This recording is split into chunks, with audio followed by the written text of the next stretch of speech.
പുത്രനും പരിശുദ്ധ റൂഹായുമാകുന്ന സത്യേക ദൈവത്തിൻ്റെ വലിയ തിരുനാമത്തിൽ തനിക്ക് സ്തുതി. നമ്മുടെ മേൽ തൻ്റെ അനുഗ്രഹങ്ങളും കരുണയും രണ്ട് ലോകങ്ങളിലും എന്നും നീക്കും ചൊരിയപ്പെടുമാറാകട്ടെ. ആമേൻ. കർത്താവിൽ സ്നേഹമുള്ളവരെ, ദൈവിക രഹസ്യങ്ങളെ മനസ്സിലാക്കുകയും പഠിക്കുകയും വചനത്തിൽ ആശ്രയിച്ചുകൊണ്ട് നമ്മളെ തന്നെ സമർപ്പിത ജീവിതം നയിക്കുവാൻ സാധിക്കുന്നത് അനുഗ്രഹീതമാകുന്ന ഒരവസ്ഥയാകുന്നു നമുക്കെല്ലാവർക്കും അറിയാം. വചനത്തോട് സ്നേഹവും താല്പര്യവും വർദ്ധിക്കുകയും അതിൽ ആശ്രയിച്ച് ജീവിക്കുകയും ചെയ്യുവാൻ പ്രത്യേകമായ ഒരു പരിശുദ്ധാത്മാവ് കൃപ തന്നെ നമുക്ക് ആവശ്യമായിരിക്കുന്നു. അതുകൊണ്ട് യോഹന്നാൻ്റെ സുവിശേഷത്തിൻ്റെ ഈ വചന പഠനത്തിനായിട്ട് ദാഹത്തോടെ നോക്കിയിരിക്കുന്ന എല്ലാവരെയും കർത്താവായ യേശുക്രിസ്തുവിൻ്റെ വചനം മാംസമായവൻ്റെ നാമത്തിൽ സ്വാഗതം ചെയ്യും. അടുത്ത കാലത്തായിട്ട് പരിശുദ്ധാത്മാവ് പ്രബോധിപ്പിക്കുന്ന ഒരു കാര്യം, വചനം നമ്മുടെ വാഗൊണ്ട് ഏറ്റു പറഞ്ഞുകൊണ്ടേയിരുന്നാൽ നമ്മുടെ എല്ലാ ഇന്ദ്രിയങ്ങളും ശുദ്ധീകരിക്കപ്പെടും. ഞാൻ നിങ്ങൾക്ക് പറഞ്ഞു തന്നിട്ടുള്ളതാണ്, വചനം വായിക്കുമ്പോൾ വേദോസ്തവം കയ്യിലെടുത്ത് വിരലുകൾ അക്ഷരത്തിന്മേൽ ചൂണ്ടിക്കൊണ്ട് അതിനെ മുത്തി കണ്ണുകൊണ്ട് നോക്കി നമുക്ക് മാത്രം കേൾക്കുവാൻ പറ്റുന്ന സ്വരത്തിൽ വായിക്കുമ്പോൾ സംഭവിക്കുന്ന കാര്യമെന്ന് പറയുന്നത്, നമ്മൾ പറയുന്നത് ദൈവത്തിൻ്റെ വചനമാണ്. ആ പറയുന്നത് മറ്റുള്ളവർക്ക് ഒരു ശല്യം ഉണ്ടാകാത്ത രീതിയിൽ നമ്മൾ തന്നെ കേൾക്കണം. നമ്മൾ തന്നെ കേൾക്കുന്ന കാര്യങ്ങൾ നമ്മുടെ കണ്ണുകൊണ്ട് നമ്മൾ കാണുകയാണ്, നമ്മുടെ കൈകൊണ്ട് നമ്മൾ സ്പർശിക്കുകയാണ്. അതുപോലെ തന്നെ നമ്മൾ മുത്തുമ്പോൾ നമുക്ക് അതിൻ്റെ ഘ്രാണം ലഭിക്കുകയാണ്. ഇതുകൊണ്ടുണ്ടാകുന്ന പ്രയോജനം എന്ന് പറയുന്നത്, നമ്മുടെ പഞ്ചേന്ദ്രിയങ്ങളും വചനത്തിന്മേൽ ശ്രദ്ധ കേന്ദ്രീകരിക്കുമ്പോൾ നമ്മൾ പോലും അറിയാതെ നമ്മുടെ പഞ്ചേന്ദ്രിയങ്ങൾ ശുദ്ധീകരിക്കപ്പെടും. അത് നമുക്ക് മനസ്സിലാകുന്നത് എപ്പോഴാണെന്ന് ചോദിച്ചാൽ, നമുക്ക് നമ്മുടെ ആത്മാവിന് ആവശ്യമില്ലാത്ത ഒരു സംഭാഷണമോ വാക്കുകളോ കേൾക്കുമ്പോൾ നമ്മുടെ ഈ പുറത്തെ കാത് തന്നെ അസ്വസ്ഥമാകും. ആവശ്യമില്ലാത്ത ഒരു വർത്തമാനം നമ്മുടെ നാവ് പറയുവാൻ പൊന്താതിരിക്കത്തക്കവണ്ണം ഒരു നാവിന്മേൽ ശക്തി വരും. ദുർഭാഷണങ്ങൾ കേൾക്കുവാനോ ദുശ്ചിന്തപരമായ കാര്യങ്ങൾ കാണുവാനോ നമ്മുടെ കണ്ണ് നമ്മളെ തന്നെ അനുവദിക്കാതെ ഇരിക്കുന്ന ഒരവസ്ഥയുണ്ടാവും. അതുപോലെ തന്നെ മണം, സ്പർശനം എല്ലാം ഇതെങ്ങനെയാണ് കൈവരിക്കുന്നത്? അതായത് ഒരു സാധാരണ മനുഷ്യന് ഇത് അവൻ പ്രയത്നം ചെയ്ത് ഏറ്റെടുക്കേണ്ടി വരും. പഴയ നിയമത്തിൽ അങ്ങനെയാണ് കാണുന്നത്. ഒരു കാര്യത്തെ തോൽപ്പിക്കുവാൻ മനുഷ്യൻ സ്വയം അതിന് അധ്വാനിക്കണം. എന്നാൽ പുതിയ നിയമത്തിൽ അതല്ല. പുതിയ നിയമത്തിൽ പരിശുദ്ധാത്മാവ് എന്ന സഹായകൻ നമ്മുടെ കൂടെ ഇരുന്ന് നമ്മൾ പോലും അറിയാതെ നമ്മുടെ എല്ലാ കാര്യങ്ങളും നിർവഹിക്കും. പാപത്തെ ജയിക്കുവാനുള്ള ശക്തിയും അപ്രകാരം തന്നെ നമുക്ക് കൈവരും. അതുകൊണ്ട് വചനത്തിൻ്റെ ആഴത്തിലേക്ക് പ്രവേശിക്കുവാൻ ദൈവം സാധ്യത തരുന്ന എല്ലാ അവസരങ്ങളും മുതലാക്കിയാൽ അത് നമ്മുടെ ആത്മാവിനെ ശരീരം കൊണ്ട് ചേർത്ത് വെച്ച് ശുദ്ധീകരിക്കുവാൻ ഇത് സഹായകമാകും. നമുക്കറിയാം, യോഹന്നാൻ്റെ സുവിശേഷം നമ്മൾ പഠിച്ചുകൊണ്ടേയിരിക്കുകയാണ്. യോഹന്നാൻ്റെ സുവിശേഷത്തിൻ്റെ 7-ാം അധ്യായത്തിലാണ് നമ്മളിപ്പോൾ യാത്ര തുടരുന്നത്. 7-ാം അധ്യായത്തിൽ അടങ്ങിയിരിക്കുന്ന നിഗൂഢ രഹസ്യങ്ങളെ നമ്മൾ വീണ്ടും കർത്താവിൻ്റെ പാദത്തിൽ ഇരുന്നുകൊണ്ട് മറിയ ഗ്രഹിച്ചതുപോലെ ഗ്രഹിക്കുവാൻ കർത്താവ് ശരണപ്പെടുകയാണ്. അതുകൊണ്ട് നമുക്ക് പ്രാർത്ഥിക്കാം. കർത്താവെ, വചനമായ യേശുമ്പുരാനെ, നീ ഇപ്പോൾ ഞങ്ങൾക്ക് നിന്റെ വചനത്തെ തെളിയിച്ചു തരണമേ. കർത്താവെ, നീ ഇത് വെളിപ്പെടുത്തി തരാതെ ഒന്നും വെളിവാകുകയില്ല. എന്തെല്ലാം കാര്യങ്ങൾ പഠിച്ചാലും ഗ്രഹിച്ചാലും അതെല്ലാം മാനുഷികമാണ്. പൗലോസ് ഗലാത്യ ലേഖനത്തിൽ പറയുന്നു, മനുഷ്യരിൽ നിന്നല്ല മനുഷ്യരാലുമല്ല ഞാൻ പ്രാപിച്ചത്, ക്രിസ്തുവിൻ്റെ വെളിപാടിനാൽ അത്രേ. അങ്ങനെ ഒരു വെളിപാട് ഈ യോഹന്നാൻ ശ്ലീഹായുടെ സുവിശേഷത്തിൻ്റെ പഠനത്തിൽ കർത്താവെ നീ വെളിപ്പെടുത്തി തരുന്നില്ല എന്നുണ്ടെങ്കിൽ ഒന്നും വെളിവാകാതെ കിടക്കുമല്ലോ. അതുകൊണ്ട് പരിശുദ്ധ ദൈവമാതാവ് വചനത്തെ ഹൃദയത്തിൽ സംഗ്രഹിച്ച് വചനത്തെ ഏറ്റെടുത്ത് അതിനെ മാംസമാക്കി നിന്നെ ജനിപ്പിച്ചുവെങ്കിൽ ഇപ്പോൾ ഇതാ അവിടുന്ന് പ്രബോധിപ്പിക്കുന്ന പ്രകാരം മാംസമായവനെ ഞങ്ങൾ ഭക്ഷിച്ചുകൊണ്ട് വചനത്തെ പ്രസവിക്കുവാൻ ഞങ്ങളെ നീ യോഗ്യരാക്കണമേ. ഇത് വലിയൊരു പരിശുദ്ധാത്മാവിൻ്റെ വെളിച്ചമാണ്. അതായത് പരിശുദ്ധയായ കന്യാമറിയാമിൽ വചനമായ നീ വന്നു വസിച്ച് മാംസമായി. ഇപ്പോഴിതാ ഈ പുതിയ നിയമത്തിൽ ആ മാംസത്തെ നീ നിന്റെ ശരീരവും രക്തവുമായിട്ട് ഞങ്ങൾക്ക് ഭക്ഷിക്കുവാനായിട്ട് തന്നിരിക്കുന്നു. ഞങ്ങൾ ഭക്ഷിക്കുന്ന മാംസത്തിൻ്റെ ശക്തിയാൽ അത് വചനമായി ഞങ്ങളുടെ വായിൽ നിന്ന് വെളിയിലേക്ക് പോയി ഞങ്ങളുടെ ജീവിത മുഖാന്തരം വചനത്തെ ഈ സൃഷ്ടി മുഴുവൻ സ്പ്രെഡ് ചെയ്ത് പരിശുദ്ധാത്മാവിൻ്റെ ആ വലിയ ശക്തിയെ വ്യാപരിപ്പിക്കുവാൻ മാംസമായി ഞങ്ങളുടെ ഉള്ളിലായിരിക്കുന്ന നീ വചനമായി ഞങ്ങളിൽ പ്രസവിച്ച് പുറത്തു വരണമേ. കർത്താവേ, നിന്റെ ശിഷ്യനായ യോഹന്നാന് അനേക രഹസ്യങ്ങളെ നീ വെളിപ്പെടുത്തി കൊടുത്തുവല്ലോ. ഇപ്പോൾ നാഥ, ആ മറിയ എല്ലാം മറന്ന് നിന്റെ കാൽപാദത്തിലിരുന്ന് വചനത്തെ കേട്ടപ്പോൾ നീ അവളെ പ്രസാദിച്ചിട്ട് പറഞ്ഞു, അല്പമേ വേണ്ടു, അല്ല ഒന്നു മതി. മറിയ നല്ല അംശം തിരഞ്ഞെടുത്തിരിക്കുന്നു. അപ്പോൾ കർത്താവെ, നല്ല അംശത്തിനായിട്ട് നിന്റെ സന്നിധിയിലേക്ക് അടുത്തു വന്നിരിക്കുന്ന ഇത് കേൾക്കുന്ന എല്ലാവരെയും അവിടെ നിന്ന് നിന്റെ വചനത്താൽ നിറച്ച് അനുഗ്രഹിക്കണമെന്ന് പ്രാർത്ഥിക്കുന്നു. പരിശുദ്ധ ദൈവമാതാവിൻ്റെയും ഈ സുവിശേഷം ആർ എഴുതിയോ ആ യോഹന്നാൻ ശ്ലീഹായുടെയും മധ്യസ്ഥതയും പ്രാർത്ഥനയും അപേക്ഷിച്ചുകൊണ്ട് നിന്റെ സന്നിധിയിലേക്ക് നിന്റെ വെളിച്ചത്തിനായി വെളിപാടിനായി ഞങ്ങൾ കാത്തിരിക്കുന്നു. ഞങ്ങളുടെ പ്രാർത്ഥനകളെ നീ ശ്രദ്ധ വെച്ച് ഞങ്ങളോട് കൂടെ ഇരുന്ന് ഞങ്ങളെ നീ അനുഗ്രഹിക്കണമേ. പിതാവിൻ്റെയും പുത്രൻ്റെയും ജീവനുള്ള പരിശുദ്ധ റൂഹായുടെയും ധന്യമുള്ള തിരുനാമത്തിൽ തന്നെ ആമീൻ. കർത്താവിൽ സ്നേഹമുള്ളവരെ, നമ്മൾ പഠിച്ചുകൊണ്ടിരുന്നത് യോഹന്നാന്റെ സുവിശേഷം 7-ാം അധ്യായമാണ്. 7-ാം അധ്യായത്തിൻ്റെ 24 വരെയുള്ള വാക്യങ്ങളാണ് നമ്മൾ പഠിച്ചത്. ഇനി 25 മുതലുള്ള വാക്യങ്ങളാണ് നമുക്ക് പഠിക്കേണ്ടിയിരിക്കുന്നത്.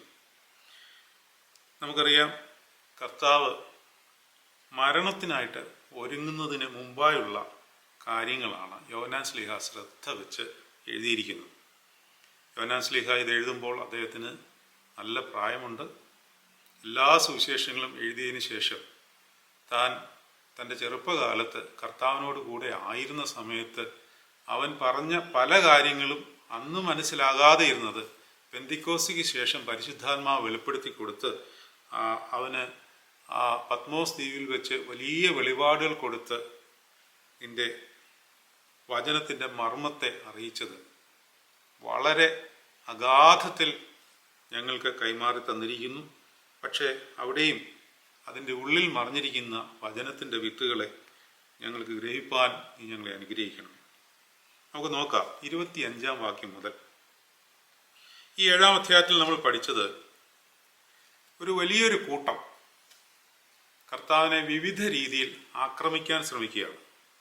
വാക്കുകളിൽ കൊടുക്കുവാനാണ് അവർക്കെല്ലാവർക്കും താല്പര്യം. പക്ഷേ കർത്താവിനെ ഒരു രീതിയിലും കൊടുക്കുവാൻ അവർക്ക് സാധ്യമാകുന്നില്ല. എങ്ങനെ സാധ്യമാകും? ജ്ഞാനമായവനെ ഈ ലോകത്തിൻ്റെ ഭോഷത്തരമായ അജ്ഞാനം കൊണ്ട് എങ്ങനെ നേരിടുവാൻ പറ്റും? സാധ്യമല്ല. പക്ഷേ ഈ ജ്ഞാനമായവനെ തിരിച്ചറിയാതെ പോയതുകൊണ്ട് ഇവനെ കീഴ്പ്പെടുത്താം എന്നാണ് ഇവരുടെ എല്ലാവരുടെയും വിചാരം. യഹൂദന്മാർ എന്ന് പറയുമ്പോൾ എല്ലാ യഹൂദന്മാരെയും മനസ്സിൽ കാണരുത്. കർത്താവിനെ ആക്രമിക്കുവാൻ ഒരു കൂട്ടമുണ്ട്. പിന്നെ മറ്റൊരു കൂട്ടം കർത്താവിൻ്റെ സഹോദരന്മാരാണ്. നമ്മൾ പഠിച്ചു കഴിഞ്ഞ കാര്യമാണ്. കർത്താവിൻ്റെ സഹോദരന്മാരെന്ന് പറയുന്നത് കർത്താവിൻ്റെ മരണശേഷവും പെന്തിക്കോസ്തിക്ക് ശേഷവും മാത്രമാണ് കർത്താവിനെ അംഗീകരിച്ചു തുടങ്ങിയത്. അതിനു മുമ്പ് കർത്താവിൻ്റെ ശത്രുക്കളായിരുന്നു.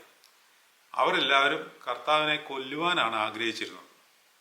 അതുകൊണ്ട് ഈ സഹോദരന്മാർ തന്നെ കർത്താവിനെ യെരുശലേമിലേക്ക് പറഞ്ഞു വിടുവാൻ ആഗ്രഹിച്ചു എന്ന് ഈ 7-ാം അധ്യായത്തിൻ്റെ തുടക്ക ഭാഗത്ത് നമ്മൾ പഠിച്ച കാര്യമാണ്. 4-ാം അധ്യായത്തിൽ അവർ പറയുകയാണ്, 7-ാം അധ്യായം 4-ാം വാക്യത്തിൽ അവർ പറയുകയാണ്, കർത്താവിനോട് പറയുകയാണ്, പ്രസിദ്ധനാകുവാൻ ആഗ്രഹിക്കുന്നവൻ ആരും രഹസ്യത്തിൽ ഒന്നും ചെയ്യുന്നില്ല. നീ ഇത് ചെയ്യുന്നുവെങ്കിൽ ലോകത്തിന് നിന്നെ തന്നെ വെളിപ്പെടുത്തുക എന്ന് പറഞ്ഞു. അപ്പോൾ സഹോദരന്മാർക്ക് താല്പര്യം യേശുവിനെ പ്രസിദ്ധമാക്കണം. അതിൻ്റെ കാര്യങ്ങൾ നമ്മൾ പഠിച്ചു കഴിഞ്ഞാണ്. എന്നാലും തുടർന്നുള്ള കാര്യങ്ങൾ പഠിക്കുന്നതിന് മുമ്പായി അതൊന്ന് അയവിറക്കുകയാണ്. അവർക്ക് രണ്ട് ഉദ്ദേശങ്ങളേ ഉള്ളൂ. ഒന്ന്, യേശുവിനെ യെരുശലേമിലേക്ക് പറഞ്ഞു വിട്ടാൽ പ്രസിദ്ധനാക്കാം. അങ്ങനെ പ്രസിദ്ധനായാൽ കൂടെ ഇവർക്കും പ്രസിദ്ധി ആർജിക്കാം. പ്രസിദ്ധനായി ജനങ്ങൾ അവൻ്റെ കൂടെ ആയിത്തീർന്നാൽ എന്ത് സംഭവിക്കും? ഇവനെ രാജാവാക്കാം.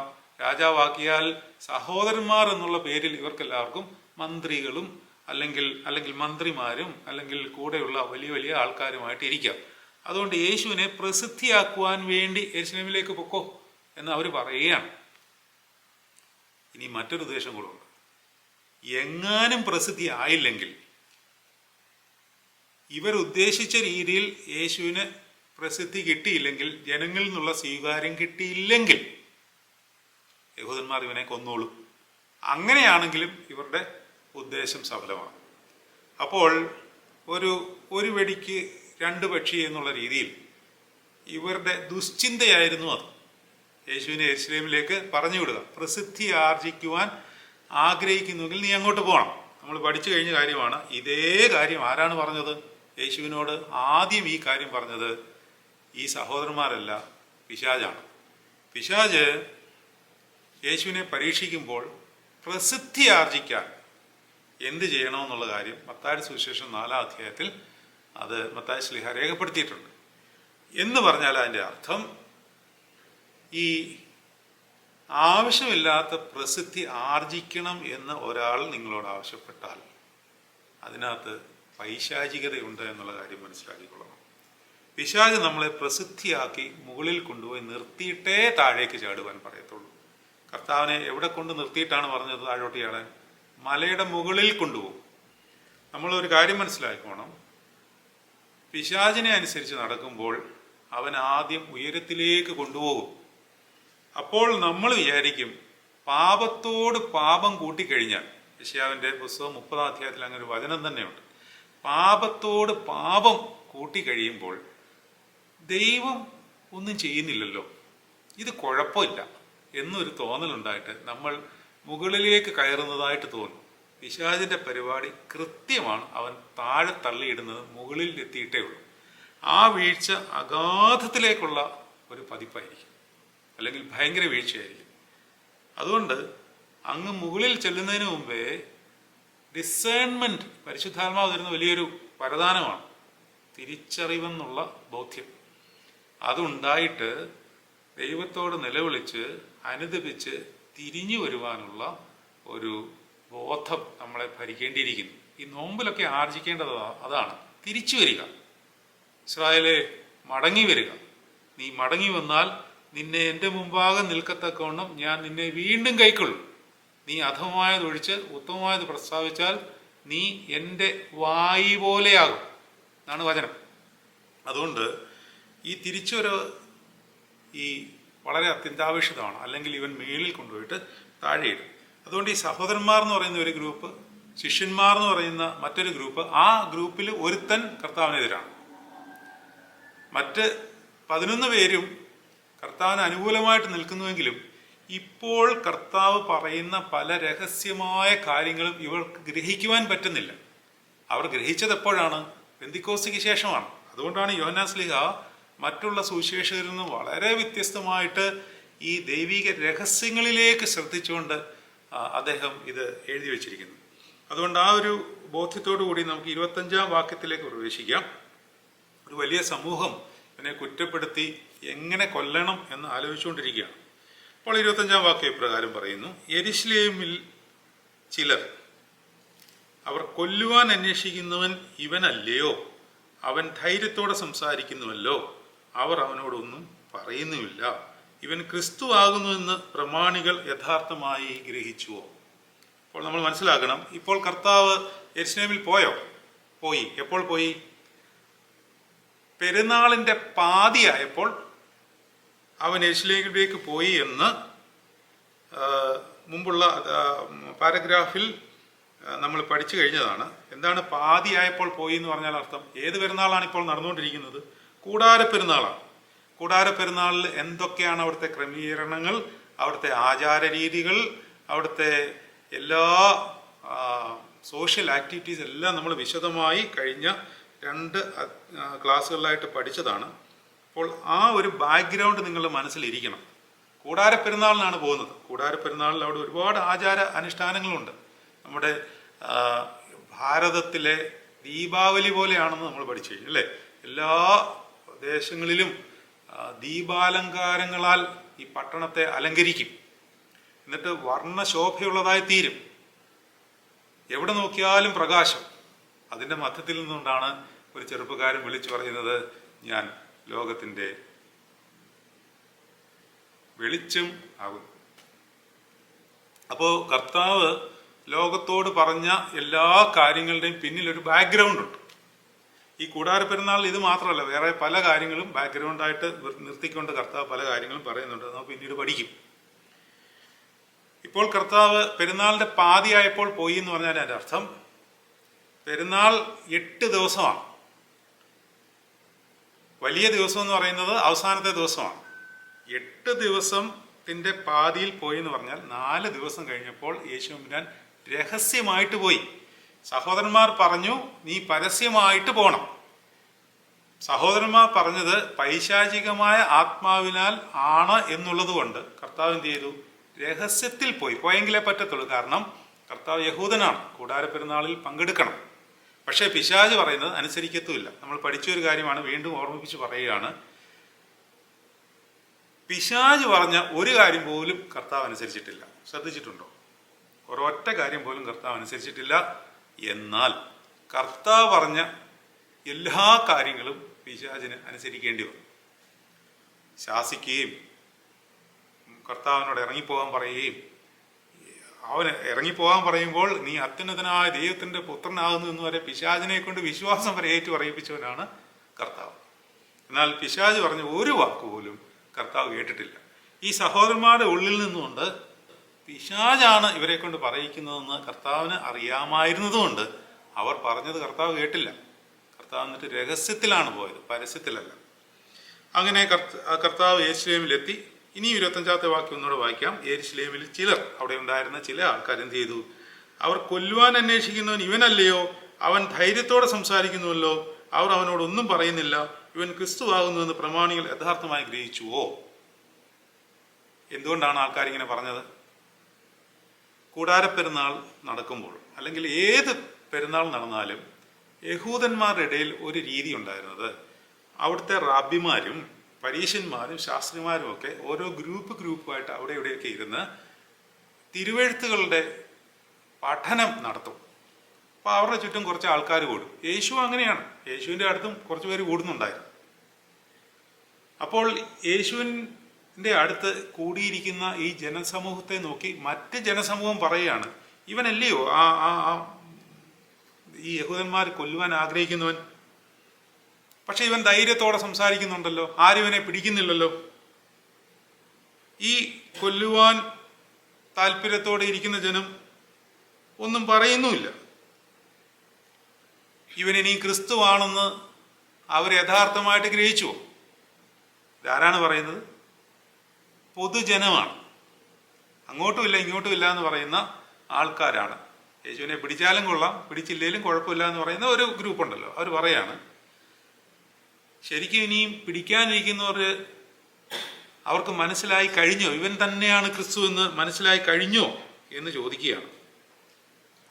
27-ാം വാക്യം. എങ്കിലും ഇവൻ എവിടെ നിന്ന് എന്ന് നാം അറിയുന്നു, ക്രിസ്തു വരുമ്പോഴോ അവൻ എവിടെ നിന്ന് എന്ന് ആരും അറിയുകയില്ല. ഇത് വളരെ ശ്രദ്ധിക്കേണ്ട ഒരു വാക്യമാണ്. ശ്രദ്ധിക്കണം.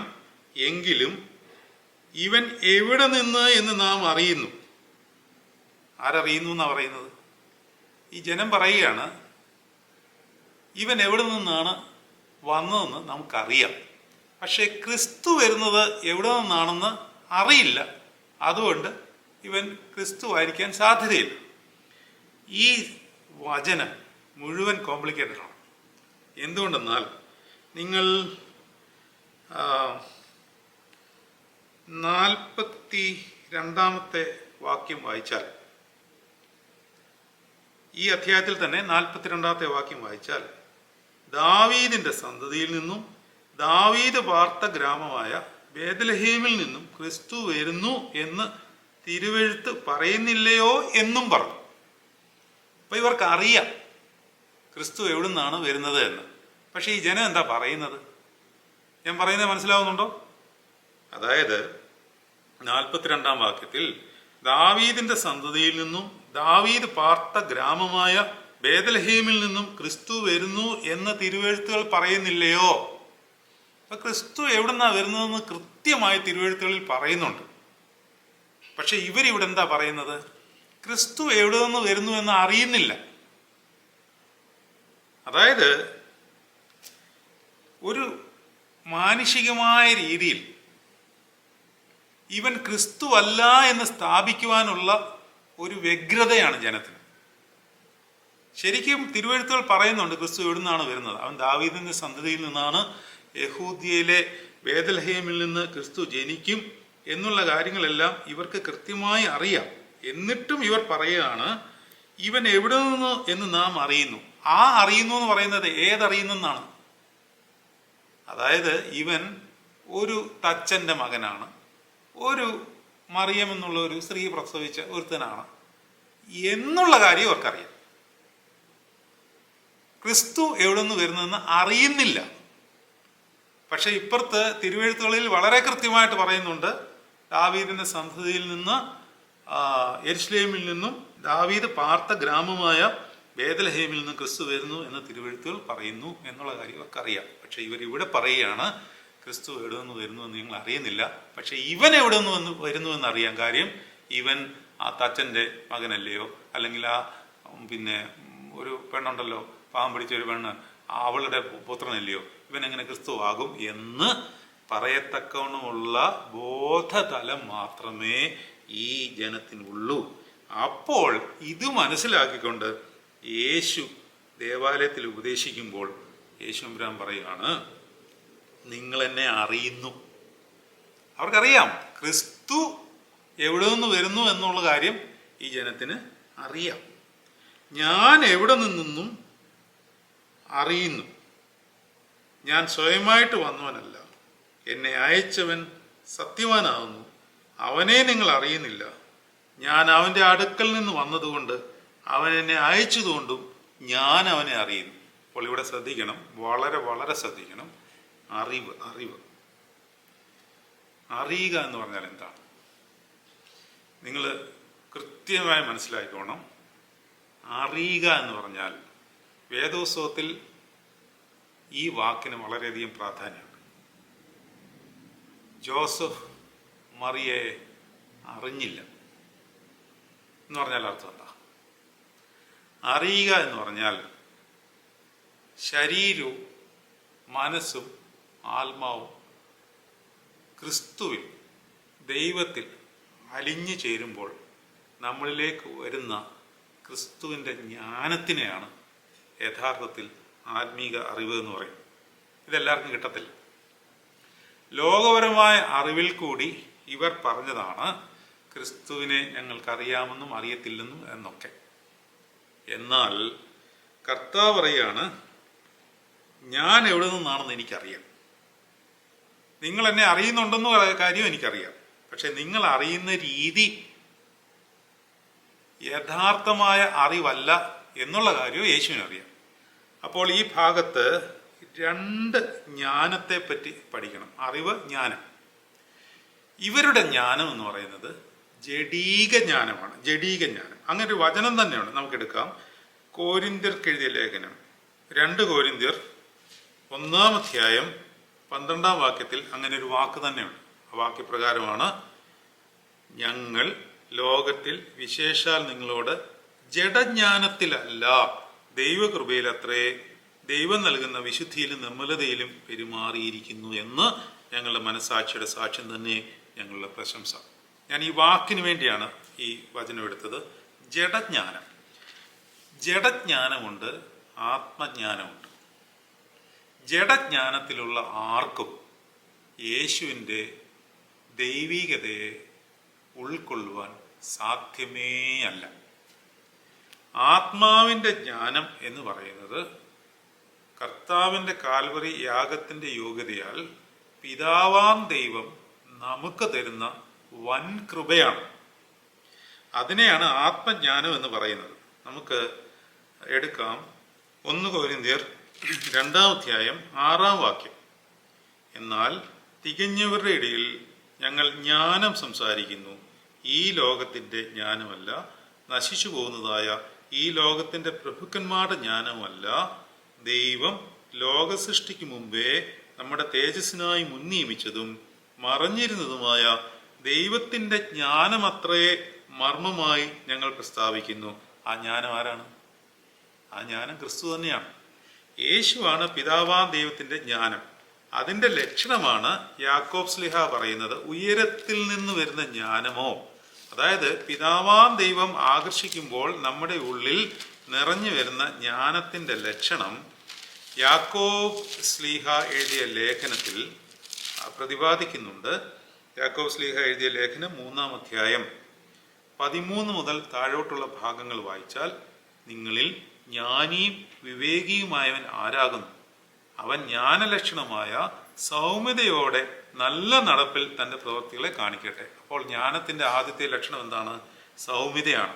17-ാം വാക്യത്തിൽ പറയുന്നു, ഉയരത്തിൽ നിന്നുള്ള ജ്ഞാനമോ ഒന്നാമത് നിർമ്മലവും, പിന്നെ സമാധാനവും ശാന്തതയും അനുസരണമുള്ളതും കരുണയും സൽഫലവും നിറഞ്ഞതും പക്ഷപാതവും കപടവും ഇല്ലാത്തതുമാകുന്നു. എന്നാൽ സമാധാനം ഉണ്ടാക്കുന്നവർ സമാധാനത്തിൽ വിധിച്ച് നീതി എന്ന ഫലം കൊയ്യും. അപ്പോൾ ഇവിടെ പറയുന്ന കാര്യം ജ്ഞാനം, ആത്മജ്ഞാനമുണ്ട്, ജഡജ്ഞാനമുണ്ട്. ഈ ജഡജ്ഞാനത്തിലിരിക്കുന്നവർക്ക് ആത്മജ്ഞാനികളെ മനസ്സിലാകത്തില്ല. എന്നാൽ ആത്മജ്ഞാനികൾക്ക് ജഡജ്ഞാനികളെ വളരെ വേഗം മനസ്സിലാക്കുവാനും സാധിക്കും. അതാണ് യേശുവിന് ഈ സഹോദരന്മാരുടെ ഉള്ളിലിരിപ്പ് കൃത്യമായി മനസ്സിലായി. എന്നാൽ സഹോദരന്മാർക്ക് യേശുവിനെ ശരിക്കും മനസ്സിലാക്കുവാനോ അവൻ്റെ വചനങ്ങൾ ഗ്രഹിക്കുവാനോ സാധിക്കുന്നില്ല. അതുകൊണ്ട് അവൻ എവിടെ നിന്ന് വന്നു എന്നുള്ള കാര്യം അവർക്കറിയില്ലെങ്കിലും കർത്താവിന് കൃത്യമായി അറിയാം.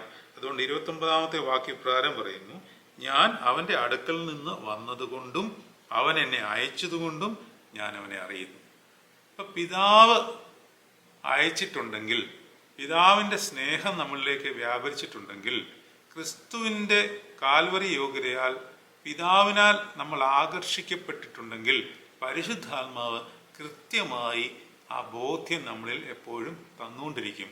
നീ ദൈവത്തിൻ്റെ മകനാണ്, നിനക്കൊരു അപ്പനുണ്ട്, അവൻ്റെ ചിറകടിയുടെ മറവിൽ സംരക്ഷണയിലാണ്, അത്യുന്നതിൻ്റെ മറവിലാണ് നീ എന്നുള്ള ബോധ്യം എപ്പോഴും നമുക്ക് തന്നുകൊണ്ടേയിരിക്കും. 30-ാം വാക്യം, ആകയാൽ അവർ അവനെ പിടിപ്പാൻ അന്വേഷിച്ചു, എങ്കിലും അവൻ്റെ നാഴിക വന്നിട്ടില്ലായകയാൽ ആരും അവൻ്റെ മേൽ കൈവച്ചില്ല. ഇതും വളരെ ശ്രദ്ധയോടെ വായിക്കേണ്ട ഒരു വചനമാണ്. യോഹന്നാൻ ശ്ലീഹ ഈ നാഴികയെപ്പറ്റി എപ്പോഴും ബോധവാനായിരുന്നു. യേശുവിൻ്റെ നാഴിക വരാത്തതുകൊണ്ട്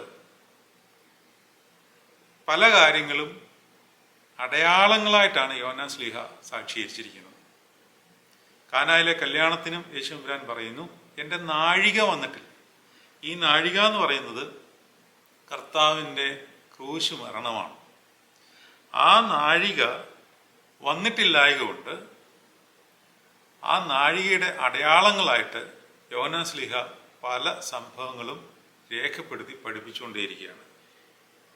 ഇവിടെ പറയുന്നു, ആകയാൽ അവർ അവനെ പിടിപ്പാൻ അന്വേഷിച്ചു. എല്ലാവരും യേശുവിനെ പിടിക്കുവാൻ വേണ്ടി ശ്രമിക്കുകയാണ്. എല്ലാവരും എന്ന് പറഞ്ഞാൽ ആ കൂട്ടത്തിൽ യേശുവിൻ്റെ മരണം കാക്ഷിക്കുന്ന എല്ലാവരും അവനെ എങ്ങനെയെങ്കിലും പിടിക്കുവാൻ ആഗ്രഹിക്കുകയാണ്. വേണമെങ്കിൽ പിടിക്കാം, പക്ഷേ പിതാവാം ദൈവം നിശ്ചയിച്ചിരിക്കുന്ന ഒരു നാഴികയുണ്ട്.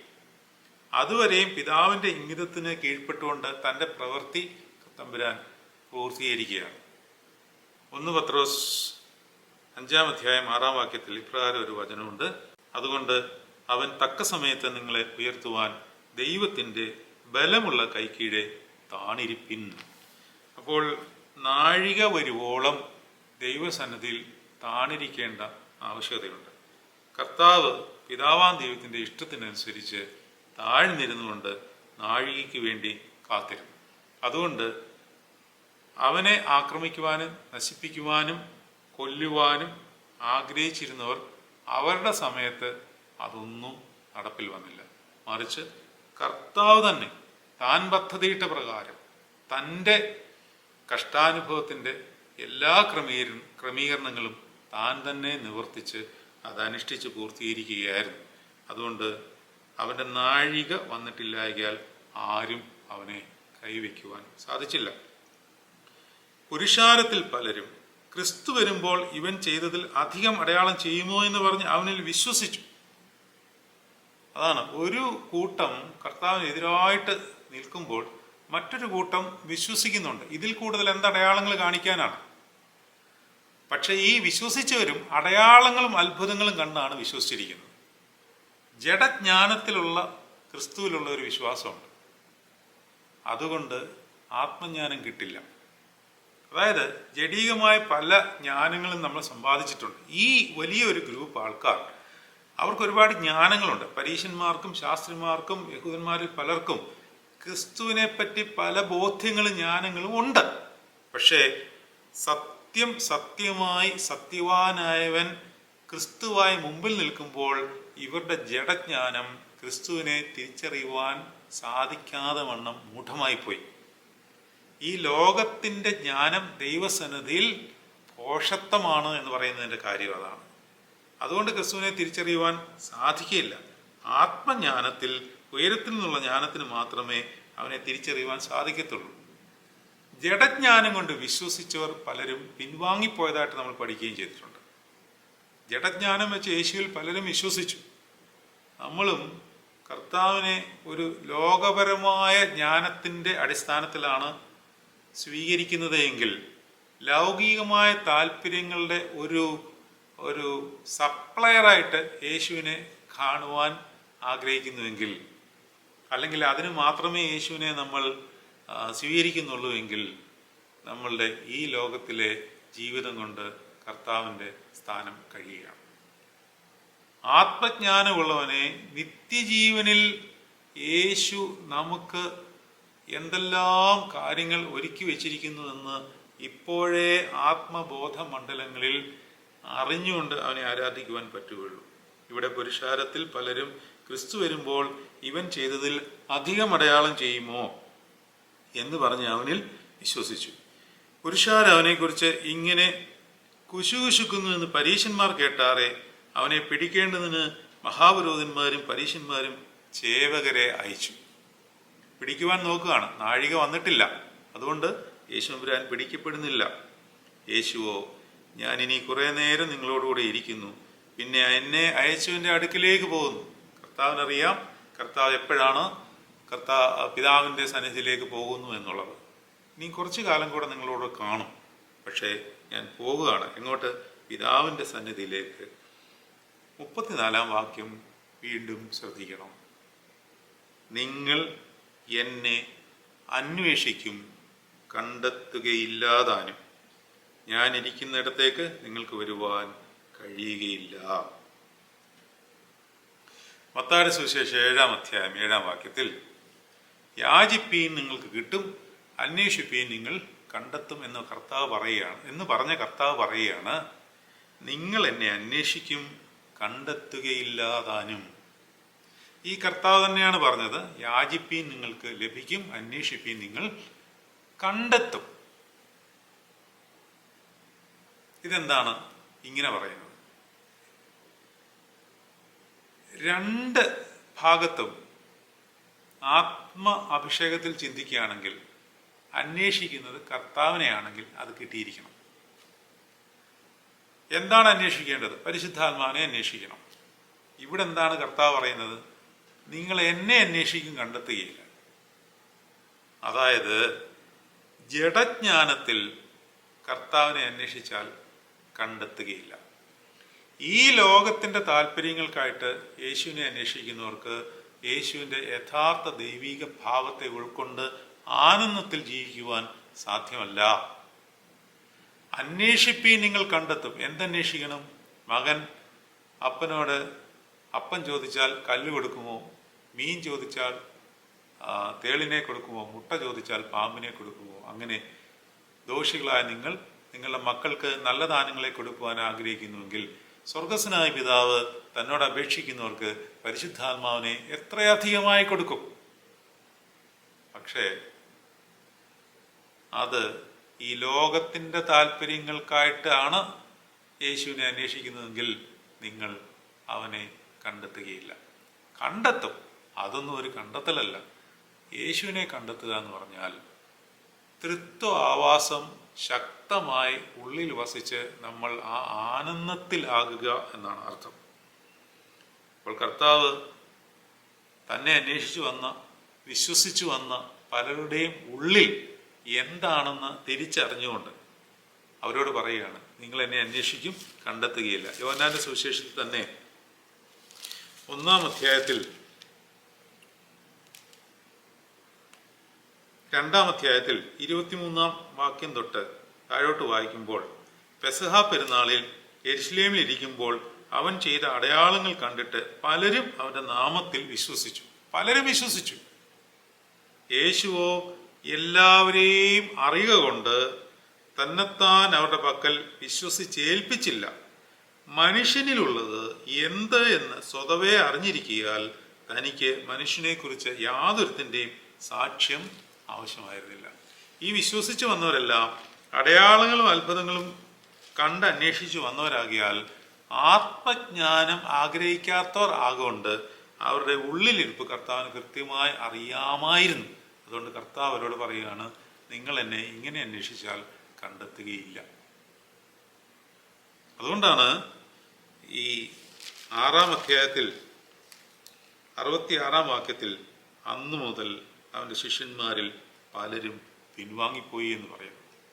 യേശുവിനെ അന്വേഷിച്ചു വന്ന് യേശുവിൻ്റെ ശിഷ്യത്വം ഏറ്റെടുത്ത പല ശിഷ്യന്മാരും പിൻവാങ്ങിപ്പോയി.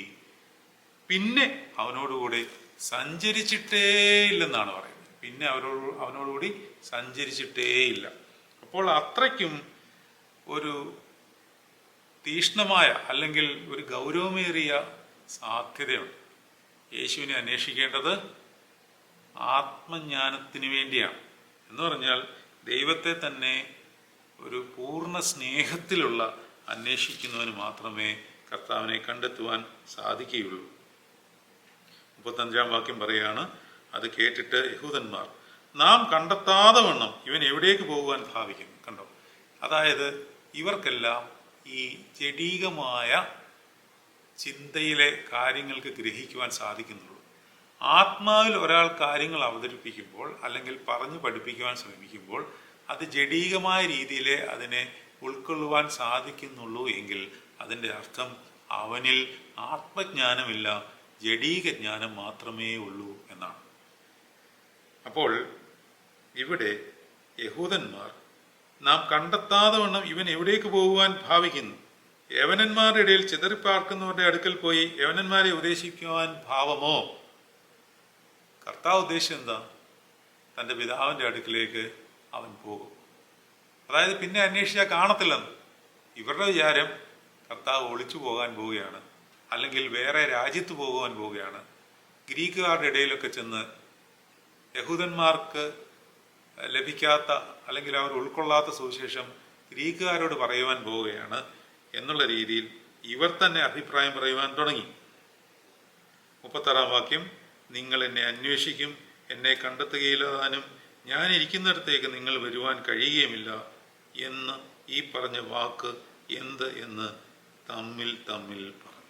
യഹൂദന്മാർ തന്നെ യേശു പറഞ്ഞ വാക്ക് എന്താണെന്ന് മനസ്സിലാക്കാൻ പറ്റാതെ വിഷമിക്കുകയാണ്.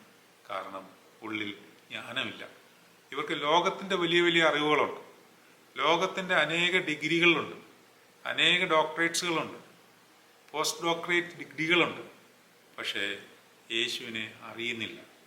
യേശുവിനെ പറ്റി പലതും അറിയാം, പക്ഷേ യേശുവിനെ അറിയില്ല. ആ ഒരു അവസ്ഥ വളരെ ഭീകരമാണ്. അതുകൊണ്ട് യോഹന്നാൻ ശ്ലീഹായുടെ ഈ സുവിശേഷത്തിൽ നിന്ന് നമ്മൾ പഠിക്കുകയും മനസ്സിലാക്കുകയും ചെയ്യേണ്ടത് യേശുവിനെ യഥാർത്ഥമായി അറിയുവാനുള്ള ആഗ്രഹം പരിശുദ്ധാത്മാവേ ഞങ്ങൾക്ക് നീ തരണമേ എന്നുള്ള പ്രാർത്ഥനയാണ്. ദൈവിക രഹസ്യങ്ങൾ വെളിപ്പെട്ട് കിട്ടുവാൻ നമ്മൾ പ്രാർത്ഥിക്കുകയും ആഗ്രഹിക്കുകയും ചെയ്യണം. കർത്താവ് അതിനെ സഹായിക്കട്ടെ. വചനം കേട്ട എല്ലാവരിലെയും പരിശുദ്ധാത്മാവിൻ്റെ ധാരാളമായ പ്രവാഹം കിട്ടട്ടെ എന്ന് പ്രാർത്ഥിക്കുന്നു. ദൈവം നിങ്ങളെല്ലാവരെയും വാഴ്ത്തി അനുഗ്രഹിക്കുമാറാകട്ടെ.